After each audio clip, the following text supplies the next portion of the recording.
Nubwo ku munsi w'ejo umukuru wa diplomasi y'u Rwanda Ambassadeur Olivier Nduhungirehe yatangaje ko hari ibiganiro ku mpande zombi ni ukuvuga igihugu cy'u Rwanda ndetse n'igihugu cy'u Burundi birimo birabaho kugira ngo barebere hamwe uko bacubya umwuka mubi ukomeje gututumba hagati y'u Rwanda ndetse na Repubulika y'u Burundi.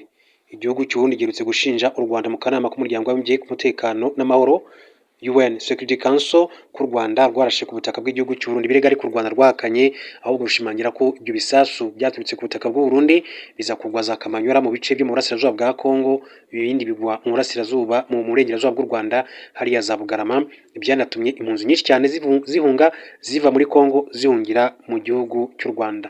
Umwuka ariko n'ubundi umaze iminsi ututumba hagati y'ibihugu byombi nyuma yaho u Burundi bwari bwarohereje ingabo mu burasirazuba bwa Kongo kujya kwifatanya na FARDC, FDLR ndetse na Wazalendo, ariko u Rwanda ingingo rutigeze rwishimira bitewe n'uko bari bagiye gufatanya umutwe w'iterabwoba usanzwe urwanya ubutegetsi bw'igihugu cy'u Rwanda. Amakuru agezeho muri aka kanya aravuga yuko u Burundi bwateguye imyigaragambyo rukokoma, imyigaragambyo karundura yo kwamagana igihugu cy'u Rwanda ndetse n'ubuyobozi bw'igihugu cy'u Rwanda. Aya makuru ava mu Burundi avuga ko leta y'iki gihugu yamaze gutegura imyigaragambyo igamije kwibasira u Rwanda izabera kuri za ambasade z'ibihugu bitandukanye mu gihugu cy'u Burundi nk'uko dukomeza kugenda tubibona. Aya makuru kandi avuga ko iyo myigaragambyo imaze itegurwa, ni ukuvuga ngo n'abayoboke b'ishyaka CNDD-FDD n'umugambwe uri ku butegetsi, ni ukuvuga iteganyijwe kuba kuwa gatandatu tariki 20 Ukuboza, ni ukuvuga ku munsi w'ejo. Ni imyigaragambyo biteganyijwe ko izabera imbere ya ambasade z'ibihugu birimo iza Leta Zunze Ubumwe za Amerika, u Rwanda, Ubufaransa ndetse n'Ububiligi.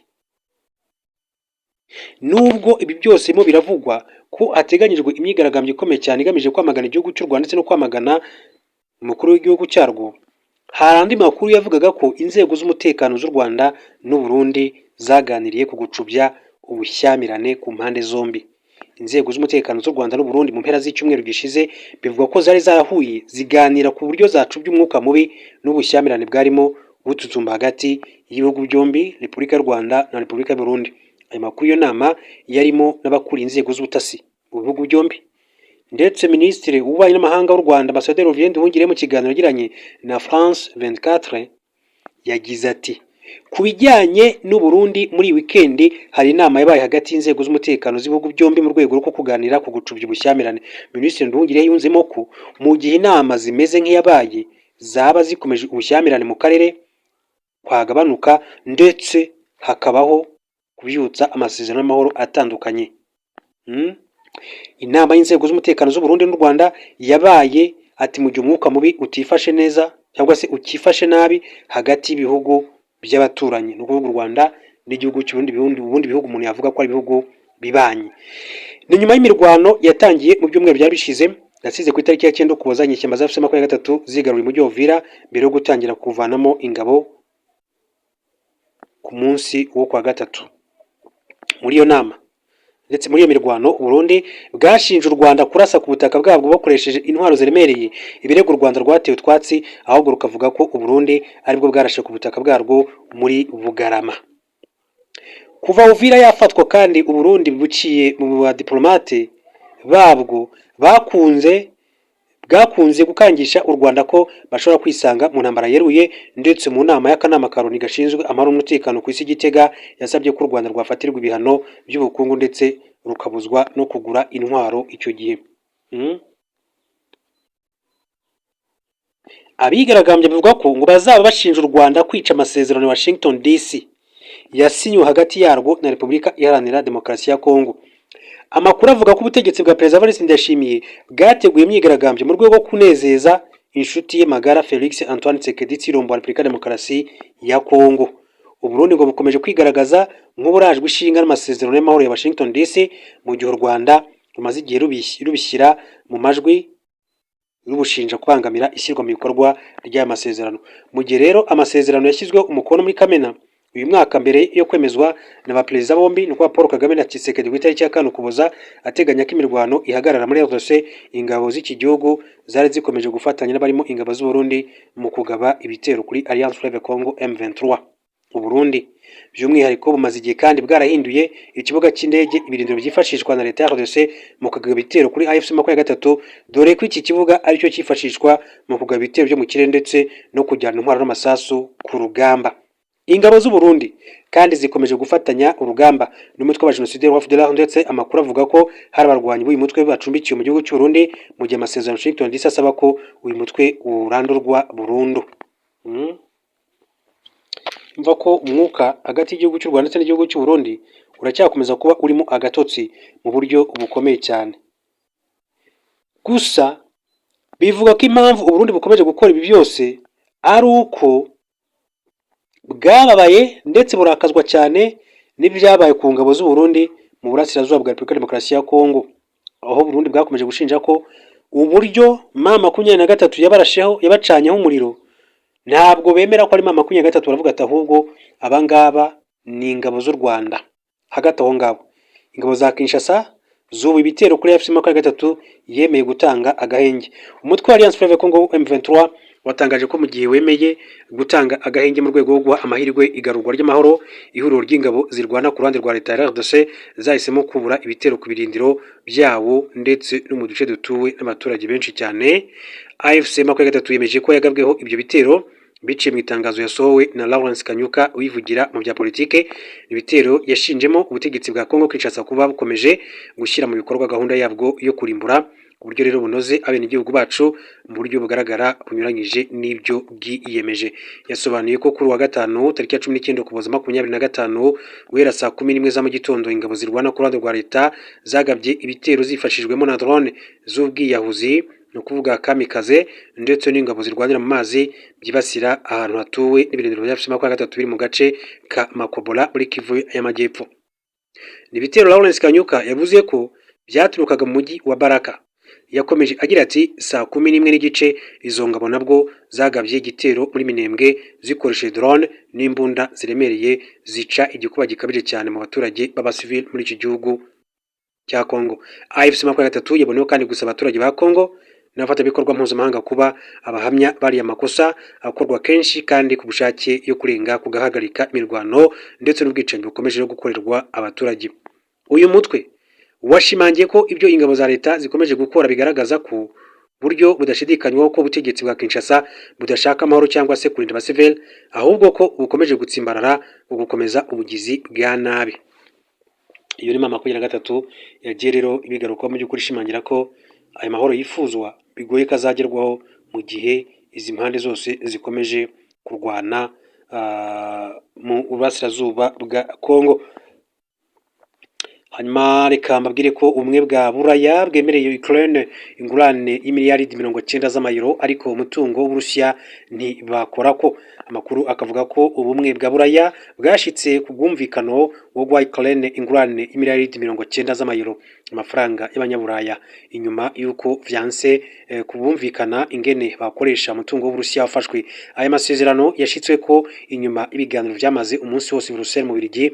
Abategetsi bakavuga ko azofasha Ukraine mu vyankenerwa vyayo mu bijyanye n'ubutunzi hamwe n'igisirikare mu myaka iri imbere. Ivyo twiyemeje twabishitse ko, niko umukuru w'ubumwe bwa Buraya Antonio Costa yanditse kuri X igihe atangaza aya masezerano kuri ingurane mu nteguro y'amafaranga uwo muryango ukoresha. Perezida Volodymyr Zelensky wa Ukraine yari yasavye ko abategetsi bo bakoresha imiliyaridi 200 z'amayero y'umutungo w'Urusiya wafashwe, ariko Ubirigi ari naho igice kinini c'uno mutungo wafashwe kibarizwa bwasavye ko habanza kuboneka ingene ingaruka z'ingingo zosangirwa ibindi bihugu bikaba vyabonye ko ari ugukuborana. Mu bindi kubijyanye n'intambara y'Uburusiya muri Ukraine, Perezida Emmanuel Macron w'Ubufaransa abona ko ari nkenerwa ko Uburaya busubira kuganira na Vladimir Putin w'Uburusiya. Mbona ko ari ku nyungu zacu nk'abanyaburaya n'abanya-Ukraine kurondera inzira zibereye yo gusubira kuvugana, niko yavuze. Hanyuma yongera ko yuko abanyaburaya bakwiriye kuraba ingene vyogenda mu mayinga ari imbere. Abategetsi ba Buraya birinze akajagari ndetse no gucanamwo ku ngingo yabo yo guha Ukraine ingurane bakoze mu kigega cabo aho gukoresha amafaranga y'Uburusiya yafashwe, nk'uko umushikiranganje wa mbere w'Ubirigi Parle de Wever yabivugiye mu gatondo ko kuri uno wa gatanu. Yongera ati twagumye dufatanye mu nda Ukraine nta mezi menshi cyane isigaje amafaranga atayiheranye. Volodymyr Zelensky akavuga ko ari nk'amwe itoronka ayandi muri runo rushana. Bishobora kandi kuba ngombwa ko Ukraine igabanya urugero rw'indege zitajamwo abadereva ihingura.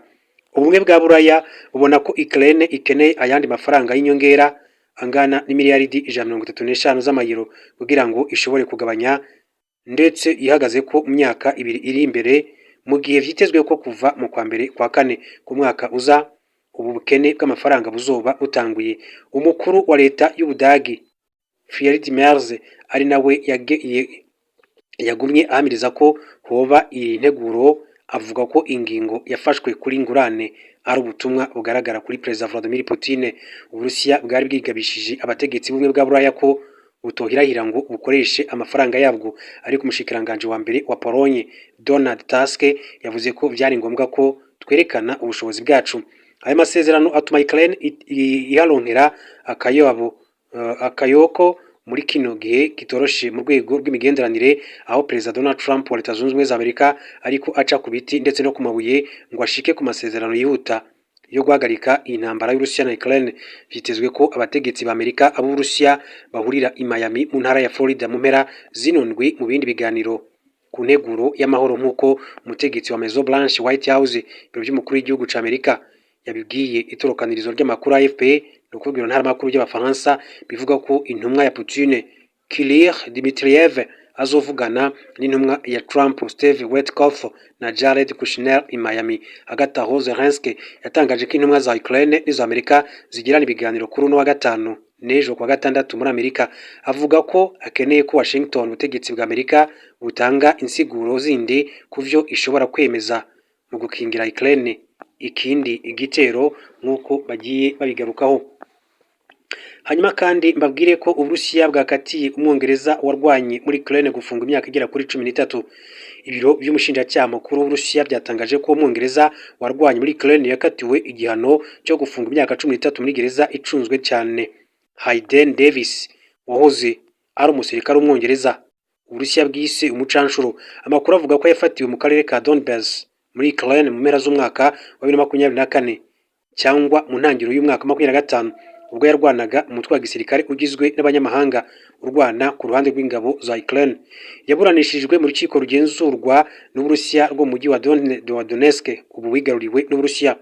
Minisiteri y'ububanyi n'amahanga y'Ubwongereza yavuze ko yamaganye bikomeye cyane ikatirwa rya Davis rishingiye ku birego by'ibinyoma, yongeraho ko ari imfungwa yo mu ntambara. Iyo minisiteri yagize iti dukomeje kuvugana n'umuryango wa Bwana Davis kandi turimo gutanga ubufasha bw'ambasade nk'uko yagiye abigarukaho. Ko rero byakomeje kugenda bigarukwaho muri rusange. Hanyuma rero FCDO yavuze ko mu mategeko mpuzamahanga imfungwa zo mu ntambara zidashobora kuburanishwa ku kujya mu mirwano. Yongeyeho iti turasaba ko Uburusiya bwubahiriza izi nshingano zirimo izo mu masezerano y'i Geneva no kureka gukoresha imfungwa zo mu ntambara ku mpamvu za politike n'icengezamatwara. Mu itangazo basohoye, abashinjacyaha bo mu Burusiya bavuze ko Davis yinjiye mu ngabo za Ukraine mu Kanama mu kwezi kwa 8 mwaka 2024 ndetse ko yitabiriye ibikorwa bya gisirikare byo kurwanya ingabo z'Uburusiya ku butaka bw'akarere ka Donetsk. Mu mashusho yo mu rukiko yatangajwe n'abashinjacyaha, umugabo uvuga icyongereza mu mivugire yo mu Bwongereza yumvikana avuga amagambo ye agasemurwa ari mu kazu ka wenyine kazitiwe. Ibyo bikaba ari imikorere isanzwe mu manza nyinshi cyane zo mu Burusiya. Uwo mugabo yavuze ko yari mu mutwe w'abanyamahanga wo mu ngabo za Ukraine ndetse ko yagiye muri Ukraine mu modoka ya bisi anyuze muri Pologne. Yavuze ko yahembwaga amadolari y'Amerika 400, arenga gato 1580 by'amafaranga y'u Rwanda, cyangwa se amadolari 500 arenga gato 1725 by'amafaranga y'u Rwanda nk'umushahara w'ukwezi. Abajijwe niba yemera ikirego, umugabo yavuze ko ngo yego ndetse anikiriza akoresheje umutwe. Ntibisobanutse niba yavugaga yashyizweho agahato. Mbere muri uyu mwaka Minisiteri y'ububanyi n'amahanga y'Ubwongereza yanenze urubanza rwaciwe James Anderson, undi mwongereza wafashwe arwana ku ruhande rw'ingabo za Ukraine nyuma y'uko akatiwe gufunga imyaka 19 ahamijwe iterabwoba hamwe n'igikorwa cy'ubucanshuro. w'imyaka 20 niwe wabaye umwongereza wa mbere uhamijwe ibyaha n'Uburusiya muri iyi ntambara ya Ukraine ndetse n'igihugu cy'Uburusiya. Hanyuma rero mu yandi makuru akomeje kugenda avugwa abari menshi, babwire ko Amerika igiye kugurisha intwaro za miliyari 11 z'amadolari y'Amerika muri Taiwan ihanganye n'igihugu cy'Ubushinwa. Guverinoma ya Trump yatangaje ko igurishwa ry'intwaro rifite agaciro kagera kuri miliyari 11 z'amadolari hagati ya triliyari 13 z'amafaranga y'u Rwanda kuri Taiwan, ririmo imbunda zirasa ibisasu byoherezwa kure, rocket launchers, ibisasu bitwara ubwabyo, self propelled howitzers n'ubwoko butandukanye bwa za missile, nk'uko rero bagiye babigarukaho. Iyi rero akaba ari ingingo ikomeye cyane igihugu cy'Uburusiya cyafashe. Ubushinwa bufata Taiwan nk'intara yabwigometseho, bwamaganye iki cyemezo bavuga ko kibangamiye bikomeye cyane ubwigenge, umutekano n'ituze ry'igihugu cy'Ubushinwa. Minisiteri y'ingabo ya Taiwan yashimiye Amerika, ivuga ko iri gurishwa rinini rishyirwa mu ngiro rizabafasha bakabasha kwibakira ubushobozi bukomeye cyane bwo kwirwanaho ndetse n'ubudahangarwa. Amerika isanzwe ifitanye umubano na Beijing aho kuba na Taiwan, kandi imaze imyaka myinshi cyane igendera ku murongo wa diplomasi w'akataraboneka. Ku rundi ruhande ariko ikomeje kuba mfatabikorwa ukomeye cyane wa Taiwan, ndetse ikaba ariyo iyiha intwaro nyinshi. Iri gurisha rishya ry'intwaro ryarakaje Ubushinwa bwongereye igitutu kuri Taiwan mu myaka ishize binyuze mu myitozo ya gisirikare ndetse no kwinjira kenshi mu mazi no mu kirere cyayo. Umuvugizi wa Minisiteri y'Ububanyi n'Amahanga w'Ubushinwa Guo Jiakun yagize ati Amerika irashaka gushyigikira ubwigenge bwa Taiwan ikoresheje ingufu, ariko bizayigaruka ndetse kugerageza gukumira Ubushinwa ikoresheje Taiwan ntibizashoboka. Yongeye ati ibi bizihutisha guca inzira ijya ku miterere y'akaga n'imvururu mu nyanja ya Taiwan. Izi ntwaro nshya ziteganyijwe kugurishwa harimo iyitwa High Mobility Artillery Rocket System zifite agaciro ka miliyari 4 z'amadolari y'Amerika, n'imbunda za Howitzers zifite agaciro ka miliyari 4 z'amadolari y'Amerika, nk'uko byatangajwe n'ikigo cy'Amerika gishinzwe umutekano w'igisirikare ku mugoroba wo kuri wa gatatu. Ingano y'izi ntwaro kandi n'izigurishwa zose zizaba ziruta kure ibyagurishijwe inshuro 19 byagiraga kuri miliyari 8 na miliyoni 380 z'amadolari y'Amerika mu gihe cy'ubutegetsi bwa Joe Biden wo mu ishyaka ry'Abademokrate. Departement leta y'Amerika yavuze ko kugurisha izi ntwaro bihesha inyungu Washington mu gushyigikira Taiwan mu gukomeza kuvugurura ingabo zayo no kugira ubushobozi bwo kwirwanaho buri ku rwego rwo hejuru. Ubushinwa bumaze igihe buhiga kwigarurira Taiwan, kandi ntibwigeze buvanaho amahirwe yo gukoresha ingufu kugira ngo ubigereho. Ni icyago gikomeye cyane kuri Taiwan, ikaba inateganya kongera ingengo y'imari y'ingabo ikagera kuri 3% by'umusaruro w'igihugu umwaka utaha no kugera kuri 5% muri 2030. Mu kwezi kwa 10 Perezida Rai Ching-te yatangaje kubaka system y'ubwirinzi bwo mu kirere isa n'igipfundikizo cyo kwirinda ibitero by'abanzi, atavuze Ubushinwa mu izina. Ubushinwa bukomeje kandi kwitwara nk'ubufite imbaraga mu karere, bigatuma butera ubwoba abaturanyi binyuze mu bikorwa bidasanzwe. Muri Kamena no mu kwezi kwa 6 Ubuyapani bwagaragaje impungenge nyuma y'imyitozo idasanzwe y'indege z'intambara z'Ubushinwa mu nyanja ya Pasifika. Vubaha ibyo bihugu byombi byongeye kandi guterana amagambo ku gitekerezo cya Minisitiri w'Intebe w'Ubuyapani ko Ubuyapani bushobora kohereza ingabo zabwo mu gihe Ubushinwa bwaba bugabye igitero kuri Taiwan. Ibibazo byarushijeho kandi gukara muri uku kwezi ubwo ubwato bw'impande zombi bwahanganye hafi y'ibirwa bipfa, ndetse kandi indege z'intambara z'Ubushinwa zigatunga radar ku ndege z'Ubuyapani. Byinshi rero bikomeza kugenda bivugwa hirya no hino makuru atandukanye, ariko reka tugaruke mu Rwanda naho dusoreza aya makuru yacu kuri uyu Madame Solange uherutse guhabwa inshingano n'umukuru w'igihugu cy'u Rwanda. Umunyamabanga wa leta muri Minisiteri y'Ubuhinzi n'Ubworozi yitwa Dr Solange Uwituze yatangaje ko mu gihe ari gutangira izo nshingano ibikwiye gushyirwamo imbaraga bishingiye mu kunoza uburyo bwo kuhira ndetse no gushaka uko ibyanya bigega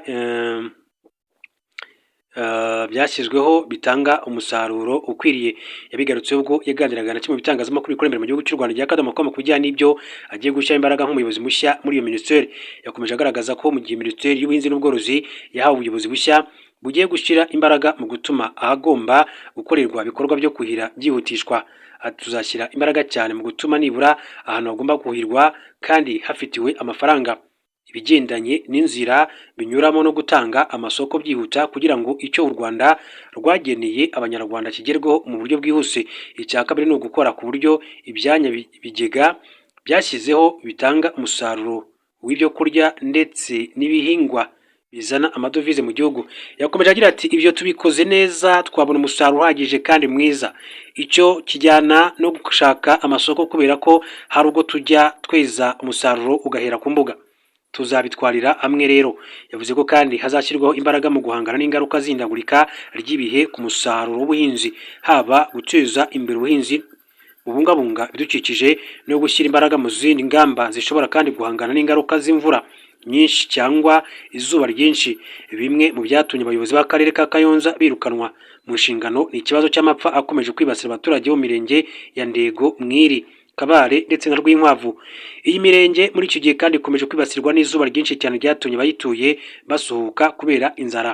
Ni ikibazo kimaze imyaka myinshi cyane, aho buri mwaka nibura leta ikunze kugaburira abaturage gusa. Bivuga ko muri iki gihe abayobozi batigeze batanga raporo ko muri ibi bice hari abaturage bashonje, ahubwo bakomeje rero kubihisha ndetse no kwanga ko bijya hanze. Aho ubuyobozi bukuru bubimenyeye bwahise butangira gutangayo ibiryo, aho buri muryango uri guhabwa ibishyimbo n'ibigori bishobora kubatunga mu minsi 15.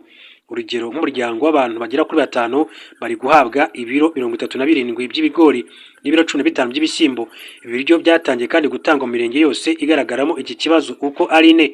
Muri aka karere kandi havugwa itsinda ryishyirwa mu bikorwa ry'umushinga wo kuhira wari gufasha abaturage benshi uzwi nka Kayonza Irrigation and Integrated Watershed Management Project. Uyu mushinga washyizweho na leta y'u Rwanda unashorwamo amafaranga menshi cyane, ariko nturi gutanga umusaruro. Dr Wituze yabwiye iki gitangazamakuru ati ubundi ni ahantu hazwi ko hatabaho imvura nyinshi cyane. Icyo twiyemeje tugiye gukora ni ukwashyira mu buryo bwo kuhakurikirana buri munsi tukamenya ngo ni iki kigiye kuhaba, ese turiteguye dute, cyane cyane tuzahengera imbuto dusaba amazi menshi ariko zinera vuba. Yakomeje agira ati ku buryo rero bisaba ko bo bajya muri porogaramu isanzwe. Niba ibigori bimara amezi agera kuri 5 kandi wenda imvura yabo itamara amezi agera kuri 2, icyo gihe tuzabireba tubakorere gahunda yabo igendanye n'uko ikirere cyaho kimeze, ku buryo batazongera kurumbya cyangwa se ngo bicwe n'inzara duhari, nk'uko Dr Wituze Solange yakomeje kugenda abivuga. Mbashimire.